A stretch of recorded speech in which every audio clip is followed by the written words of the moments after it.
Ćao, pozdravljam vas Đubre i nalazimo se u Assetto Corsi. Kao što vidite, ovo nije live gameplay, nego sam snimio naknadno komentar, a htio sam malo eksperimentirati s kanalom, tako da sam ubacio ovu direktnu kameru na Logitechom G27 volanu.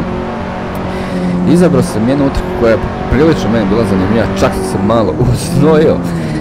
Pošto je bilo dosta intenzivno, htio sam paziti da ne napravim nikakve pretjerane gluposti, a vozim auto KTM XBOR. Znači koristit ću s njim ručni mijenjač, ima 6 brzina, poprilično malo zezno za vozit, pošto ima nekakvu čudnu fiziku, malo mi je čak i pluto auto u samom početku, možda ćete primijetiti. A sada vam samo za početak objasnim ovaj interfejs. Kao što vidite, dole sam ostavio neke stvari, inače ne volim toliko ikona i informacija na ekranu, ali pošto sam ovo radio za snimanje, htio sam zapravo pokazati, pošto ne mogu snimiti nikakve papučice, tako da s lijeve strane vidite ove boje, znači imate plavu papučicu, odnosno plava označava kad stiskam kvačilo, crvena je za kočnicu, zelena je za gas. Ova skroz s desne strane što nekad bude siva, nekad crvena je, znači gdje imamo nekakav otpor u zavojima, možda kod prejakog kočenja i kako fizika djeluje na auto. A pošto sam stavio dosta jači force feedback, ovdje se stvarno fino osjetilo i dosta je vukao auto na sve strane, ali koliko toliko sam uspio iskontrolirati.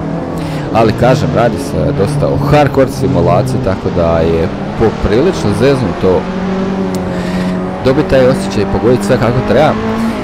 A ovdje na dnu ekrana imamo znači gorivo, pošto igra koristi pravu potrošnju goriva, također imamo brzinu okretaja, također u kojoj sam brzini, koliko kilometara zapravo vozim na sat, ali imamo koliko krugova vozim. Ova je utrka podešena na 5 krugova, mislim da je sasvim dovoljno.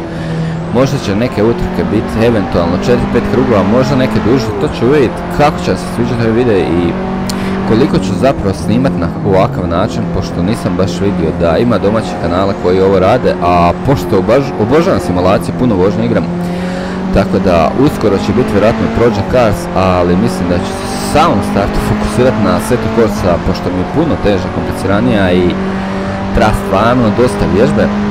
Nadam se da neće previše štekati ova kamera, mislim da dobro radi, ali pošto sam stavio dosta automobila u ovu utrku, malo će biti upadanja frame rate, to znači nije ni do snimanja ni do kamere.